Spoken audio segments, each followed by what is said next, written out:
Hello friend, welcome to Bajirao Reddy institute. Today analysis के आज के अंक में हम 13 जून 2024 के 3 प्रमुख समाचारों को देखते हैं, जिसमें से पहला समाचार है प्रधानमंत्री मोदी का G7 के शिखर सम्मेलन के आउटरीच कार्यक्रम को लेकर इटली का दौरा, जो आज से शुरू हो रहा है। और G7 आज प्रधानमंत्री इटली के दौरे पर जा रहे हैं और G7 का कार्यक्रम भी 13 से लेकर 15 यानी आज से लेकर 15 तक चलेगा, 15 जून तक। ठीक है, तो इसको समझेंगे क्या महत्व है, कैसे है।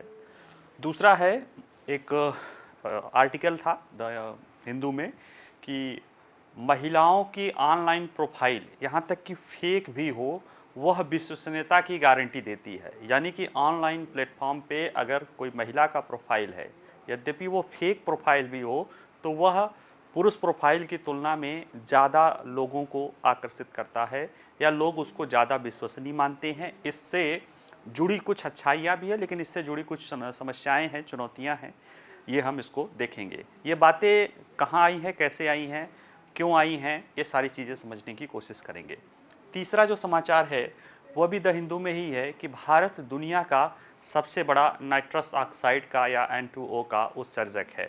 और नाइट्रस ऑक्साइड एक प्रमुख ग्रीन हाउस गैस उत्सर्जक जो है ग्रीन हाउस गैस है, और इसका प्रभाव कार्बन डाइऑक्साइड की अपेक्षा ग्रीन हाउस गैस प्रभाव पैदा करने में कई गुना ज़्यादा होता है और कई सालों तक ये वायुमंडल में रहता है, जिसके कारण वैज्ञानिकों का मानना है कि इस पर भी ध्यान देने की ज़रूरत है, ख़ास तौर से भारत को लेकर, क्योंकि भारत दुनिया का दूसरे सबसे बड़ा N2O उत्सर्जक हो चुका है। ठीक है, तो आइए चलिए पहले देखते हैं G7 इटालिया 2024। तो G7 का शिखर सम्मेलन आज से ही चलेगा। आज 13, 14 और 15 इटली में शुरू हो रहा है, और इस सम्मेलन के साथ ही साथ G7 में आउटरीच प्रोग्राम चलता है। इस बार 2 आउटरीच प्रोग्राम चल रहे हैं। उसी आउटरीच प्रोग्राम में भाग लेने को लेकर जो है प्रधानमंत्री जी वहाँ पे इटली की यात्रा पे गए हैं। और देखा जाए तो इटली के भारत जो है इस G7 का पार्टनर कंट्री भी है, यानी सब मेंबर न होने के बावजूद भी पार्टनर कंट्री है। और यह उसके विदेश नीति और उसके जो वैश्विक तंत्र में उसके योगदान है, वैश्विक व्यवस्था में उसके योगदान और उसकी भूमिका, इसके महत्व को दर्शाती है। तो आइए चलिए देखते हैं, परिचय देखें। तो देखिए, प्रधानमंत्री नरेंद्र मोदी गुरुवार 13 जून यानी आज जो है G7 के आउटरीच बैठक में भाग लेने के लिए इटली के दौरे पर जा रहे हैं। इस दौरे के संबंध में जो इटली में भारत की राजदूत हैं वो वाणी राव, उन्होंने कहा कि प्रधानमंत्री मोदी जी शिखर सम्मेलन में उपस्थित अन्य विश्व नेताओं के साथ भारत के साथ साथ ग्लोबल साउथ के लिए भी महत्वपूर्ण मुद्दों पर बातचीत करने के लिए इस वैश्विक मंच पर महत्वपूर्ण भूमिका निभाएंगे। यानी भारत के प्रधानमंत्री जो जा रहे हैं वो G7 के देशों के साथ, G7 क्या है थोड़ा सा बता दें, हालांकि ये भी बताएंगे। ये देश दुनिया के 7 सर्वाधिक विकसित देशों का समूह है और बड़े भी देशों का समूह है, ये कह सकते हो महत्वपूर्ण औद्योगिक देशों का समूह है। ये अनौपचारिक ही संगठन है। इनके साथ इनका वार्षिक शिखर सम्मेलन हो रहा है, 1975 से लगातार हो रहा है। तो उसके साथ भारत अपने मुद्दों को और अपने के साथ साथ ग्लोबल साउथ के जो मुद्दे हैं उनको भी चर्चा करेगा। क्यों करेगा, कैसे करेगा, उसको हम आगे देखेंगे। ठीक है, देखिए प्रधानमंत्री का G7 के सम्मेलन के लिए इस इटली दौरे का महत्व देखिए। भारतीय प्रधानमंत्री ये उन्नत अर्थव्यवस्थाओं के G7 वार्षिक सम्मेलन में भाग लेने के लिए इटली की यात्रा पर गए हैं, और उनके लगातार तीसरे कार्यकाल की शुरुआत के बाद यह उनकी पहली अंतर्राष्ट्रीय यात्रा होगी। तो इसलिए देश दुनिया की उस पर ज़्यादा नज़र भी होगी।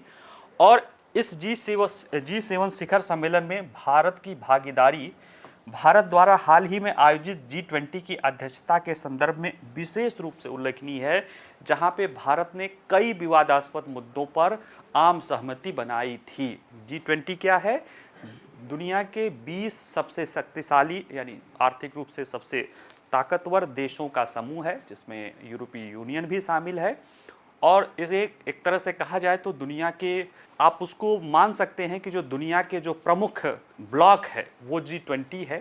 उसी में से G7 भी देश शामिल है। पहले G7 की भूमिका थी, लेकिन जैसे जैसे दुनिया प्रगति कर रही है, कई सारे इमर्जिंग कंट्री सामने आ रहे हैं, वैसे G7 की वो भूमिका G20 ने ले ली है। हालांकि G7 आज भी महत्वपूर्ण है, कई चीज़ों को लेकर महत्वपूर्ण है, लेकिन वो भूमिका G20 ने ले ली है। और G20 की अध्यक्षता पिछले साल भारत में था, और भारत ने उस G20 की अध्यक्षता में कई सारे विवादास्पद मुद्दों के बावजूद भी एक सर्वसम्मति न्यू दिल्ली डिक्लेरेशन को घोषित किया था।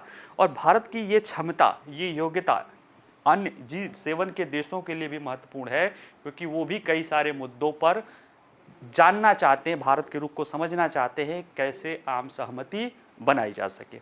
ठीक है, इसमें और देखें तो भारत अब तक वॉइस ऑफ ग्लोबल साउथ यानी ग्लोबल साउथ की आवाज़ शिखर सम्मेलन, इसमें 2 सत्र आयोजित किया जा चुका है। इसका उद्देश्य क्या है? वैश्विक मंच पर ग्लोबल साउथ के हितों, प्राथमिकताओं और चिंताओं को सामने लाना है।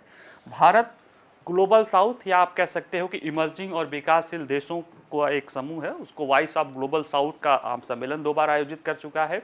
और भारत अपने को ग्लोबल साउथ का आवाज़ मानता है, लीडर नहीं मानता, आवाज़ मानता है।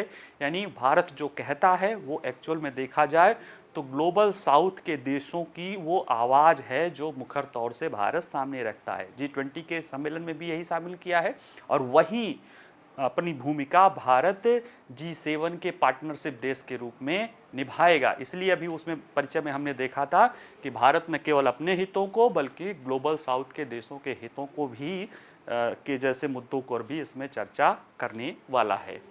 और यह महत्वपूर्ण है क्योंकि प्रधानमंत्री के लिए वैश्विक मंचों में से एक महत्वपूर्ण भूमिका निभाने का भी ये अवसर है। और यह निरंतरता का भी प्रतीक है, क्योंकि पिछले साल G7 शिखर सम्मेलन में भी भारत भागीदार हुआ था। ठीक है, तो आइए ज़रा सा और देख लेते हैं कि भारत G7 शिखर सम्मेलन का भागीदार देश है। देखिए, भारत को G7 शिखर सम्मेलन का पार्टनर कंट्री के रूप में चुना गया है, और वहाँ के राजदूत, भारत के इटली के राजदूत वीना राव का कहना है कि संभवतः, अगर वो मैं गलत नहीं हूँ, तो भारत एशिया का एकमात्र देश है जिसे इसका पार्टनर चुना गया है। जापान तो उसका सदस्य ही है, तो उसको छोड़ दिया जाए तो संभवतः एशिया का पहला देश है जिसे उसका पार्टनर कंट्री चुना गया है। और यहाँ पे खाद्य सुरक्षा, ऊर्जा स्वच्छ प्रौद्योगिकी, आर्टिफिशियल इंटेलिजेंस और अन्य पहलुओं जैसे कुछ मुद्दों पर बोलने का भी भारत के पास अवसर मिलेगा, जो वैश्विक दक्षिण के लिए बहुत महत्वपूर्ण मुद्दे हैं। अगर देखा जाए तो भारत 11वीं बार है जब भारत को G7 के आउटरीच कार्यक्रम के तहत जो है शामिल किया गया, भागीदार बनाया गया है। और 5 बार, ये 5वीं बार रहेगा जब प्रधानमंत्री इसमें शामिल होंगे। यानी 11 बार G7 की आउटरीच प्रोग्राम बनाया गया है, जिसमें से 5वीं बार प्रधानमंत्री इसमें शामिल होते हैं। और ये सम्मेलन महत्वपूर्ण भी है क्योंकि ये G7 का 50वां शिखर सम्मेलन है। 1975 में शुरू हुआ था, तो इसके 50वां शिखर सम्मेलन है, तो इसलिए ये शिखर सम्मेलन महत्वपूर्ण भी है। और जिस मुद्दों पे चल रहा है वो मुद्दे और भी महत्वपूर्ण हैं। देखिए, इस G शिखर सम्मेलन में भारत की नियमित भागीदारी स्पष्ट रूप से उन प्रयासों की बढ़ती मान्यता और योगदान की ओर इशारा करती है जो भारत शांति, सुरक्षा, विकास और पर्यावरण संरक्षण सहित वैश्विक चुनौतियों को हल करने के लिए लगातार कर रहा है। ये उसके महत्व को और उसके मान्यता को दिखा रहा है। तभी दुनिया के 7 सबसे ताकतवर देशों का समूह, यानी सबसे विकसित देशों का समूह एक सम्मेलन कर रहा है। उसका एक औपचारिक समूह सम्मेलन है और उसमें लगातार भारत को बुलाया जा रहा है। पिछली बार भी बुलाया गया था, इस बार भी बुलाया जा रहा है। ये सारी चीज़ें उसके महत्व को दर्शाती है। अगर देखा जाए कि G7 का इटली का वार्षिक शिखर सम्मेलन, तो यह G7 का वार्षिक सम्मेलन, इटली इसका अध्यक्ष है और विश्व की 7 उन्नत अर्थव्यवस्थाओं के अनौपचारिक समूह के शिखर सम्मेलन की वो मेज़बानी कर रहा है। इसमें कनाडा है, फ्रांस है, जर्मनी है, जापान है, यूनाइटेड किंगडम है, संयुक्त राज्य अमेरिका है और यूरोपीय संघ भी इसमें शामिल हो जाता है। और इटली 7वीं बार G7 शिखर सम्मेलन का अध्यक्ष 1 जनवरी 2024 को बना था। और ये जो सम्मेलन है ये 50वां G7 शिखर सम्मेलन है और इसके आउटरीच सत्र में 2 सत्र जो है शामिल होंगे और इसमें भारत शामिल हो रहा है। ठीक है, इसमें बताई दिए थे कि आर्टिफिशियल इंटेलिजेंस, जलवायु परिवर्तन, सप्लाई चेन जैसे कई कुछ महत्वपूर्ण मुद्दे, रूस यूक्रेन युद्ध और मध्य पूर्व के संघर्षों पर भी इस पे चर्चा होनी है। रूस यूक्रेन युद्ध मुद्दा इसमें बना हुआ। जब पूछा गया भारत के विदेश सचिव से तो उन्होंने कहा, हालांकि उन्होंने बहुत स्पेसिफिक बातें नहीं की, लेकिन उन्होंने कहा कि ये महत्वपूर्ण मुद्दा है क्योंकि यूरोप में रूस यूक्रेन युद्ध चल रहा है, तो इसको इनकार नहीं किया जा सकता है। और वहीं से भी कई सारे राष्ट्राध्यक्ष जो है, जो रूस यूक्रेन युद्ध को लेकर जो शांति सम्मेलन आयोजित होने वाला है, जून में ही आयोजित होने वाला है, 15 जून के बाद से जो है स्विट्ज़रलैंड में, वहाँ पे जाने की संभावना है। हालांकि यूक्रेन और स्विट्ज़रलैंड के विदेश मंत्री भारत आके प्रधानमंत्री या प्रधानमंत्री न भी हो तो कोई मंत्री को वहाँ पे उपस्थिति चाहते हैं, लेकिन संभावना ऐसा है कि ऑफिशियल लेवल पर ही उसमें भारत के द्वारा शिरकत की जाएगी। थोड़ा सा G7 के इतिहास को देख लिया जाए तो G7 देश हैं, इनका नाम पहले G7 नहीं था, पहले G6 था। इसमें अभी देखा जाए तो Canada, France, Germany, Italy, Japan और यूके हैं और अमेरिका है। लेकिन पहले तेल संकट 1975 में इसमें फ्रांस के G6 के रूप में पहला शिखर सम्मेलन चला था, जिसमें कनाडा बाद में शामिल हुआ था। 1975 में जो शिखर सम्मेलन चला था वो उसमें कनाडा को छोड़कर बाकी देश शामिल थे, लेकिन बाद में उसमें कनाडा भी शामिल हो गया था 1976 में। और 2010 से 2014 तक रूस इस समूह का सदस्य था, यानी 2010 से 2014 तक ये G8 कहा जाता था, रूस उसका सदस्य था, लेकिन इसके बाद रूस को इससे बाहर निकाल दिया गया है। तो ये G7 के बारे में कहा, ये सारी चीज़ें जो है हो गई हैं। ठीक है, आइए ज़रा देखते हैं। एक है कि महिलाओं की ऑनलाइन प्रोफाइल विश्वसनीयता प्राप्त करने का सबसे आसान तरीका है। ये एक ताइवान के एक विशेषज्ञ हैं, उन्होंने एक न्याय मंत्रालय के, ताइवान के न्याय मंत्रालय के एक विशेषज्ञ हैं, वह ताइवान के चुनाव में चीन के दुष्प्रचार या जो आर्टिफिशियल इंटेलिजेंस या डीप फेक न्यूज का और इस तरह के प्रचार को अध्ययन कर रहे थे। उन्होंने पाया कि उनका बात ये कहना है कि महिलाओं की ऑनलाइन प्रोफाइल विश्वसनीयता का सबसे महत्वपूर्ण आधार है और ये चीज़ें उसे फेक न्यूज़ फैलाने के में इस तरह के फेक प्रोफाइल, महिलाओं की फेक प्रोफाइल का सर्वाधिक उपयोग किया जाता है, इस रिपोर्ट में पाया गया। तो आइए चलिए चर्चा में देखते हैं कि जब दुष्प्रचार शोधकर्ता वेनपिंग लियू, ये ताइवान के हैं, इन्होंने फर्जी सोशल मीडिया अकाउंट का उपयोग करके ताइवान के हालिया चुनाव को प्रभावित करने की चीन की प्रयासों की जांच कर रही थी, तो उसमें सबसे सफल प्रोफाइल, यानी ऐसे प्रोफाइल जिन्होंने दुष्प्रचार करने में सबसे ज़्यादा सफलता, यानी ज़्यादातर लोगों को उन्होंने देखा, उसका व्यू मिला, वो ऐसे थे जिसमें महिलाएं थीं या कम से कम वे ऐसा दिख रही थी, यानी महिला प्रोफाइल या महिलाओं की फेक प्रोफाइल दिखाई दे रही थी। पहले महिलाओं की फेक प्रोफाइल के लिए लोग किसी और महिला की प्रोफाइल चोरी करते थे, एक्ट्रेस और आदि लगाते थे, लेकिन अब तो आर्टिफिशियल इंटेलिजेंस से ऐसे महिलाओं की पिक्चर उपलब्ध हो जा रही है जो एक्चुअल में होती भी नहीं है। और ये सारी चीज़ें उन लोगों को महिला प्रोफाइल के जरिए फेक न्यूज़ फैलाने में भूमिका को बढ़ा रहा है। और ये क्यों है? अगर देखिए, महिला होने का दावा करने वाले नकली प्रोफाइलों को पुरुष खातों के तुलना में अधिक जुड़ाव और अधिक प्रभाव मिला है। अन्वेषण लियू ने कहा कि महिला होने का दिखावा करना विश्वसनीयता प्राप्त करने का सबसे विश्वसनीय तरीका है। ये चीज़ें इस रिपोर्ट में इनको दिखाई दी। अब ऐसा क्यों है, यानी क्यों महिला प्रोफाइल अधिक विश्वसनीयता प्राप्त करती हैं ऑनलाइन प्रोफाइल पे लेकर? तो ये कहीं ना कहीं जो चीज़ें हैं ना, ये हमारे समाज के में है। जैसे हमारे समाज में महिलाएं पुरुषों की अपेक्षा ज़्यादा विश्वसनीय मानी जाती हैं। मतलब कोई पुरुष नाराज ना हो, ये माना जाता है कि महिलाएं मिलनसार होती हैं, वो बात को करती हैं, कम हानिकारक होती हैं, जबकि पुरुष अहंकारी होते हैं और वह ज़्यादा नुकसानदायक हो सकते हैं। हालांकि सक्षम ज़्यादा पुरुष माना जाते हैं, लेकिन महिलाएं कम हानिकारक होती हैं, विश्वसनीय होती हैं। और जब यही समाज की यही स्टीरियोटाइप जब ऑनलाइन प्लेटफॉर्म पे भी आ जाता है, क्योंकि ऑनलाइन प्लेटफॉर्म पे भी वर्चुअल दुनिया में जुड़े भी तो हैं आम लोग ही जुड़ते हैं, तो वो मानसिकता हमारी ये है कि महिला विश्वसनीय होती है, तो अगर वहाँ पे कोई महिला प्रोफाइल दिखती है तो वो हमें पुरुष प्रोफाइल की अपेक्षा ज़्यादा विश्वसनीय लगता है। ठीक है, देखिए क्या कह रहे हैं कि चाहे चीनी या रूसी प्रचार एजेंसियां हों, चाहे ऑनलाइन घोटालेबाज हों या एआई चैटबॉट हों, यानी आर्टिफिशियल इंटेलिजेंस के जो चैटबॉट हैं वह भी महिलाओं की आवाज़ में बात करते हैं। इन सबको महिला होने का फ़ायदा मिलता है, यानी जो फेक न्यूज़ फैलाने वाले जो तंत्र है वो भी महिला प्रोफाइल का ज़्यादा से ज़्यादा उपयोग करता है। ऑनलाइन घोटालेबाज हैं वह भी महिलाओं से ज़्यादा उपयोग करते हैं। एआई चैटबॉट तो आम महिलाओं को लेकर ज़्यादा, क्योंकि उसका रिस्पांस एआई चैटबॉट से जो लोग बात करते हैं तो उसका रिस्पांस सकारात्मक ज़्यादा होता है। हालांकि एक रिसर्च में ये भी आया है कि एआई चैटबॉट को भी महिला जो एआई चैटबॉट है उसको लैंगिक हिंसा का, यानी मौखिक लैंगिक हिंसा का ज़्यादा सामना करना भी पड़ता है। ये भी एक समस्या है। तो ये चीज़ें दिखी है।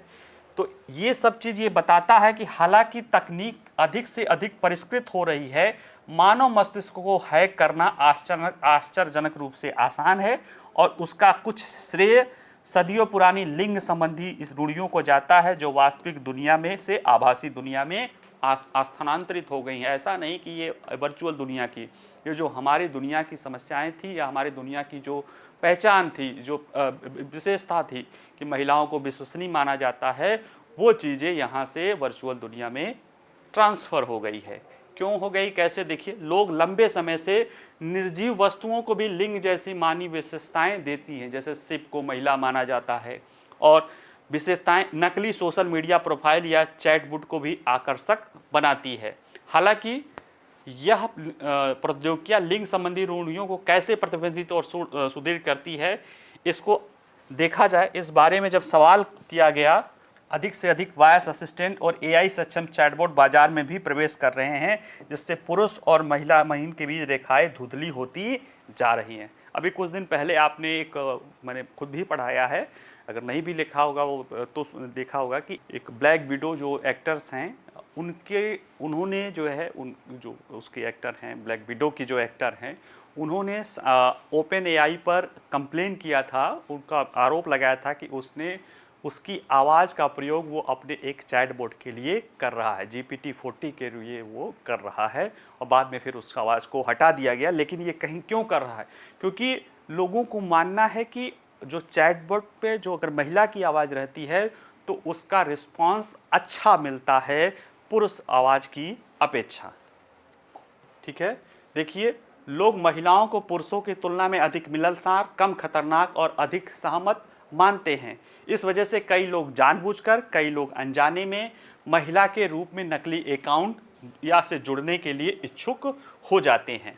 एक अध्ययन हुआ है, देखिए, इजरायली फर्म है, वो बॉट डिटेक्शन विशेषज्ञता रखती है। उसने कहा कि 40,000 से ज़्यादा प्रोफाइल के विश्लेषण के अनुसार महिला सोशल मीडिया प्रोफाइल को पुरुषों की तुलना में औसतन 3 गुना ज़्यादा बार देखा गया है। यानी अगर कोई महिला का सोशल प्रोफाइल है तो पुरुष के तुलना में 3 बार ज़्यादा उसको देखा गया है। 4,000 से ज़्यादा प्रोफाइलों को अध्ययन करना, और ये पाता है कि इसमें से कम उम्र की महिला प्रोफाइल को पुरुष प्रोफाइल के अपेक्षा, मतलब ज़्यादा उम्र की महिला के प्रोफाइल की अपेक्षा ज़्यादा बार देखा जाता है। तो ये जो सारी चीज़ें हैं, यही सारी चीज़ें जो कारण है, जो हमारी सोच है, हमारे समाज की जो सोच है महिलाओं के प्रति, जो आप उसको सकारात्मक कर लीजिए और जो है वो और चीज़ें दिखाई देती है। इसी का फ़ायदा चीन के ऑनलाइन दुष्प्रभाव प्रचार अभियान में भी फेक महिला प्रोफाइल का प्रयोग करने के लिए किया गया। देखिए, ऑनलाइन प्रभाव अभियान लंबे समय से दुष्प्रचार और गलत सूचना फैलाने के लिए नकली महिला प्रोफाइल का इस्तेमाल करते हैं, क्योंकि अक्सर ये लोग वही अभी की महिलाओं के बारे में जो विचार है समाज का, उसका फ़ायदा उठाते हैं कि महिलाएं अगर महिला प्रोफाइल है तो वो विश्वसनीय होगी, वो उसके पर लोग ज़्यादा विश्वास करते हैं। और पिछले महीने अगर अमेरिका में भी एक शोधकर्ता ने पाया कि सैकड़ों फर्जी अकाउंट जो बिडेन वहाँ के राष्ट्रपति है उनकी आलोचना करते हुए पाए गए थे, उसमें से ज़्यादातर महिला अकाउंट थी। फर्जी इसलिए थी कि एक ही तरह के बात उसमें ज़्यादातर अकाउंट्स में देखे गए थे और कई सारे फ़ोटोज़ एआई का प्रयोग करके बनाए गए थे। अब प्रश्न है कि ये क्यों हो रहा है? तो एक तो समाज की ऐसी मानसिकता है, दूसरे ये लैंगिक विविधता की आवश्यकता व्यक्त कर रहा है, क्योंकि संयुक्त राष्ट्र की एक रिपोर्ट ने यह सुझाव दिया था कि इतने सारे फर्जी अकाउंट और चैटबॉट महिलाओं के होने का एक और भी स्पष्ट कारण था कि उन्हें पुरुषों द्वारा बनाया गया था। पुरुषों द्वारा बनाया होने के कारण ही ये फर्जी अकाउंट और चैटबॉट में महिलाओं का के रूप में दिखाया जाता है।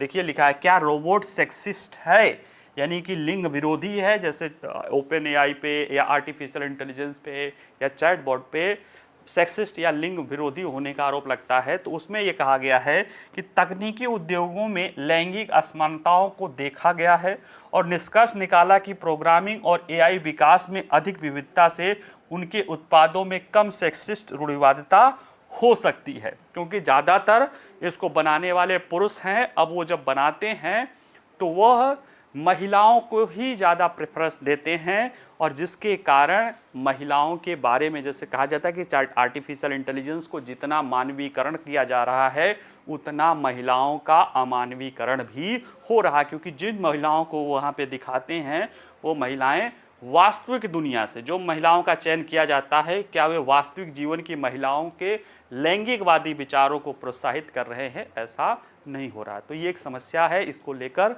संयुक्त राष्ट्र का अध्ययन भी कहता है कि आपको प्रोग्रामिंग आदि में लैंगिक विविधता लाने की ज़रूरत है, क्योंकि देखा गया है कि पुरुषों द्वारा बनाए गए प्रोग्राम्स या प्रोफाइल या चैटबॉट में भी ये समस्याएं महिला के बारे में ये चीज़ें ज़्यादा दिखाई देती हैं। और बाकी लोगों की तो मानसिकता समाज में है ही है कि महिला के प्रयोग, महिला प्रोफाइल या महिला कोई है तो उसकी बात को लोग ज़्यादा विश्वसनीय आधार पे देंगे। जैसे चीन वाला जो ताइवान का मामला था, इसमें पूरा डिटेल है। उसमें यह था कि कई सारे एज्ड महिलाएं थे, जो ज्ञानी महिलाएं थी, बुजुर्ग महिलाएं थी, वो लोगों को जानकारियां दे रही थी, और कोई नई उम्र की महिलाएं थी, वो राजनीति बात कर रही थी। तो ऐसे करके प्रोफाइल को पहले बनाया जाता है, फिर बाद में उसका इस्तेमाल करके दुष्प्रचार फैलाने की कोशिश की जाती है। तो ये इस रिपोर्ट में ये चीज़ें बताया है, और ये बता क्या रहा है, एक्चुअल में जो हमारे समाज की स्थिति है उसी को बता रहा है कि वही हमारे वर्चुअल दुनिया में भी प्रभावित हो गई है, क्योंकि वर्चुअल दुनिया में जुड़े लोग या वर्चुअल दुनिया को बनाने वाले लोग इसी समाज से हम ही आप जैसे लोग ही तो होते हैं। तो उनकी जो मानसिकता ये समाज की है वहाँ पे ये दिखाई दे रही है, उसमें कुछ नई बात इसने नहीं बताई है। चलिए, जो तीसरा समाचार है वह ये है कि भारत दुनिया का दूसरा सबसे बड़ा नाइट्रस ऑक्साइड उत्सर्जक है।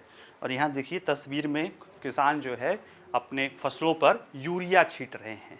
यूरिया नाइट्रस होती है, और इस केमिकल यूरिया और एनिमल मैनवर या एनिमल खाद, जो पशु खाद जो होते हैं ना, गोबर आदि के जो खाद होते हैं, इन सब के प्रयोग और ये नाइट्रस के प्रयोग के कारण इसमें नाइट्रस ऑक्साइड के उत्सर्जन में महत्वपूर्ण भूमिका इनके द्वारा निभाया जाता है। और एक अध्ययन में ये पाया गया है कि दुनिया में नाइट्रस ऑक्साइड का उत्सर्जन तेज़ी से बढ़ रहा है, और उसमें भारत दुनिया का दूसरा सबसे बड़ा उत्सर्जक हो गया है। और इसलिए कहीं ना कहीं भारत के लिए अलार्म भी है, क्योंकि भारत में नाइट्रोजन उर्वरकों को लेकर बहुत बड़ा, यानी आप देखें कि 80% नाइट्रोजन उर्वरकों पर हैवी सब्सिडीज़ दी जाती है, और जो कहीं ना कहीं किसान भूमि का तो नुकसान करती ही है, नाइट्रस ऑक्साइड भी बढ़ाने में योगदान दे रही है। तो ऐसे में हमारे लिए उसके विकल्प को तलाशने की भी ज़रूरत बढ़ जाती है। तो आइए इसी के संदर्भ में समझेंगे कि चर्चा में क्यों है। तो देखिए, भारत नाइट्रस ऑक्साइड उत्सर्जन ये एक ग्रीन हाउस गैस है जो वातावरण को कार्बन डाइऑक्साइड से कहीं ज़्यादा गर्म करती है। क्यों कहीं ज़्यादा? देखिए, पहले ज़रा सा समझ लें यहाँ पे कि अगर जो ग्रीन हाउस गैस उत्सर्जन है, ग्रीन हाउस गैस उत्सर्जन क्या होता है, जैसे सर्दियों में कहीं पे जहाँ पे बर्फबारी आदि होती है वहाँ पे बर्फ़ ज़्यादा होता है, और रात की सर्दियाँ बहुत ज़्यादा होती हैं, तो वहाँ पे फसलों को उगाने के लिए शीशे के घर बनाए जाते हैं, जिसमें जो दिन का प्रकाश होता है वो आ जाता है और उसको वो गर्म रखता है, जिसके कारण फसलें हो जाती हैं। इसी तरह का प्रभाव जो है हमारा वायुमंडल भी दिखाता है। हमारे वायुमंडल में मौजूद जलवाष्प कार्बन डाइऑक्साइड और जो नाइट्रस ऑक्साइड या इस तरह की प्रमुख गैसें जो प्रकृति के रूप से पाई जाती थी, वो इसी तरह के ग्रीन हाउस इफेक्ट दिखाती थी कि सूर्य से आने वाले शॉर्ट वेव को तो आने देती थी और रेडिएट होकर जब वो बाहर वापस जाने लगती थी वायुमंडल से, तो उसको जो रेडिएट होकर जो शॉर्ट वेव लॉन्ग वेव में जाती थी उसको वो रोक लेती थी, जिसके कारण एक ऑप्टिमम लेवल पे गर्मी बनी रहती थी हमारे वायुमंडल में। ये अच्छी चीज़ थी, जिसके के कारण यहाँ पे जीवन पाया गया। लेकिन मानव की गतिविधियों के कारण, खास तौर से औद्योगिकरण के बाद, बहुत तेजी से कार्बन डाइऑक्साइड और अन्य ग्रीन हाउस गैसों का इफेक्ट देखा। अब ग्रीन हाउस गैस क्या है? जो वे ग्रीन हाउस इफेक्ट को दिखाते हैं, यानी जो सोलर रेडिएशन को रोकती हैं, सोलर की गर्मी को रोकने की जिन गैसों में क्षमता होती है उनको ग्रीन हाउस गैस इफेक्ट कहते हैं। और उसमें से देखा जाए तो सबसे ज़्यादा green house effect water vapour का होता है। ठीक है, वाटर वेपर के बाद अगर हटा दिया जाए तो कार्बन डाइऑक्साइड का सबसे ज़्यादा प्रभाव दिखता है। हालांकि क्षमता नहीं है, लेकिन उनकी मात्रा बहुत ज़्यादा है। जो ग्रीन हाउस गैस, अन्य ग्रीन हाउस गैस हैं, उनकी अपेक्षा कार्बन डाइऑक्साइड का मात्रा बहुत ज़्यादा है वायुमंडल में अन्य ग्रीन हाउस गैसों की अपेक्षा। इसलिए वो वाटर वेपर के बाद दूसरा सबसे ज़्यादा ग्रीन हाउस प्रभाव दिखाता है। तो वाटर वेपर तो वाटर वेपर है, उसको छोड़ दिया जाता है, इसलिए ज़्यादा जो समस्या है वो है कार्बन डाइऑक्साइड। हालांकि अन्य ग्रीन हाउस गैसें भी है, जैसे मीथेन है, नाइट्रस ऑक्साइड है, ये भले मात्रा में बहुत कम होती हैं, लेकिन इनका पर एटम यानी पर मॉलिक्यूल इनका ग्रीन हाउस प्रभाव कार्बन डाइऑक्साइड की अपेक्षा कई गुना ज़्यादा है। जैसे नाइट्रस ऑक्साइड ही लगभग 80 से 90 गुना ज़्यादा इसका प्रभाव दिखाती, कई तो बताते हैं कि 100 से ज़्यादा गुना प्रभाव दिखाती है। और इसका जीवन काल भी 117 साल से ज़्यादा है, यानी जो हमारा सामान्य आदमी का जीवन काल है उससे अधिक समय तक ये वायुमंडल में रहती हैं। तो ये सारी परिस्थितियां हैं, इसको समझ लीजिएगा। और ये दुनिया का इसको सबसे बड़ा उत्सर्जक भारत हो गया है, ये बात कही गया है। 12 जून को general earth system science data में एक रिपोर्ट प्रकाशित हुई थी, जिसमें NO2 उत्सर्जन के वैश्विक आकलन के अनुसार जो कहा गया है कि इन उत्सर्जन का प्रमुख स्रोत उर्वरक उपयोग से आता है। और 2020 में मानव जनित N2O उत्सर्जन की मात्रा के हिसाब से देखा जाए तो 5 उत्सर्जक देश है: चीन 16.7%, भारत 10.9%, ये 2020 का आंकड़ा है। उसके बाद बढ़ा, ये घटा नहीं है। संयुक्त राज्य अमेरिका 5.7%, ब्राज़ील 5.3% और रूस 4.6%। तो देखा जाए तो नाइट्रस ऑक्साइड में चीन सबसे ज़्यादा और उसके जस्ट बाद भारत है, यानी लगभग 11% योगदान भारत का है, चीन का उससे ज़्यादा है। तो ये बातें हमें ध्यान में रखने की ज़रूरत है। अगर हम देखें कि अध्ययन के क्या प्रमुख निष्कर्ष रहे हैं, तो कहा गया है कि वर्ष 2022 में वायुमंडलीय N2O की सांद्रता 336 भाग प्रति बिलियन, यानी 1 अरब हवा का 1 अरब टुकड़ा कर लिया जाए तो उसके 336 पार्ट में जो है N2O है। और औद्योगिक युग से पहले देखे गए स्तरों में ये लगभग 25% की अधिक है, यानी प्री इंडस्ट्रियल लेवल के बाद से देखा जाए तो ये संख्या जो बढ़ी है ये पहले के तुलना में 25% ज़्यादा रही है। और पिछले 4 दशकों में मानव गतिविधियों से N2O उत्सर्जन में 40% की वृद्धि हुई है, यानी ओवरऑल 25% अधिक है, लेकिन इसके लिए जो वृद्धि हुई है उसके लिए 40% के लिए पिछले 4 दशकों में जो मानव गतिविधियां हैं वह जिम्मेदार है। खास तौर से 2020 और 2022 के दौरान ये चीज़ें और देखी गई है। इसकी तुलना में, यानी अगर तुलना में देखें कि कार्बन डाइऑक्साइड गैस का कितनी सांद्रता है, तो वह है कार्बन डाइऑक्साइड की सांद्रता 2022 में 417 पार्ट प्रति मिलियन, यानी 417 अगर गैस को हवा को 4 मिलियन यानी 10 लाख पार्ट में बांटा जाए तो उसका 417 भाग जो है कार्बन डाइऑक्साइड है। और उसको बिलियन में बांटा जाए यानी 1000 मिलियन, यानी पहले बिलियन माने 10 लाख और बिलियन माने अरब, तो उसको अगर 1 अरब भाग में बांटा जाए तो उसका 336 जो है नाइट्रस ऑक्साइड है, और उसे मिलियन में बांटा जाए तो कितना है, 417 है। यानी देखा जाए तो कार्बन डाइऑक्साइड की सांद्रता वातावरण में नाइट्रस ऑक्साइड की अपेक्षा कई गुना ज़्यादा है, जिसके कारण कार्बन डाइऑक्साइड पे लोगों का ध्यान अधिक जाता है। लेकिन नाइट्रस ऑक्साइड वायुमंडल में लंबे समय तक बना रहता है और तेजी से बढ़ भी रहा है। 40% की तो पिछले 4 दशकों में देख लिए हैं, जिसके कारण इस पर भी ध्यान देने की ज़रूरत है, ऐसा ये रिपोर्ट कहती है। कि सांद्रता की वजह से कार्बन डाइऑक्साइड का प्रभाव ज़्यादा है, इसलिए लोग ज़्यादा चिंतित हैं, लेकिन नाइट्रस ऑक्साइड सबसे मतलब ज़्यादा तेज़ी से भी, सबसे तो नहीं लेकिन ज़्यादा तेज़ी से बढ़ रहा है और उसका ग्रीन हाउस गैस इफेक्ट भी कार्बन डाइऑक्साइड की अपेक्षा कई गुना होता है और वो बहुत लंबे समय तक, एक बार उत्सर्जित हो जाए तो 117-18 साल तक वो बना रहता है वायुमंडल में, इसलिए उस पर ज़्यादा ध्यान देने की ज़रूरत है, ये रिपोर्ट कह रही है। और ये जो रिपोर्ट बता रही है इसमें जो N2O उत्सर्जन होता है वो ज़्यादातर मानव जनित है और उसी के कारण ज़्यादा चुनौती हो रही है। देखिए, अमोनिया जैसे खाद, यानी जिसे हम आप यूरिया मान लेते हैं, पशु खाद मैन्यूअर जैसे नाइट्रोजन उर्वरकों का उपयोग करके कृषि उत्पादन ने पिछले दशक में कुल मानव जनित नाइट्रस ऑक्साइड उत्सर्जन में 74% का योगदान दिया है। यानी जो नाइट्रस ऑक्साइड का उत्सर्जन बढ़ा है उसमें योगदान अमोनिया और पशु खादों का ही है। साथ ही में मानव गतिविधियों से जो ये नाइट्रस ऑक्साइड उत्सर्जन होता है उसका 6.4% ग्रीन हाउस गैस इफेक्ट है, यानी ग्रीन हाउस गैस के प्रभाव उत्पन्न करने की जो भूमिका उसमें नाइट्रस ऑक्साइड का 6.4% है। यानी देखा जाए तो जलवायु में बढ़ाने में 0.1 डिग्री का योगदान इस नाइट्रस ऑक्साइड गैस का भी है, ऐसा ये देखा गया है। और ये समस्या है कि मांस और डेयरी उत्पादों की मांग जैसे बढ़ रही है, लोगों के पास जैसे जैसे खासतौर से विकासशील देशों में जैसे जैसे आय बढ़ रही है, लोग प्रोटीनस प्रोडक्ट ज़्यादा खाने, उसमें से मांस प्रोडक्ट है या डेयरी प्रोडक्ट है, ज़्यादा खाना शुरू कर दिए हैं।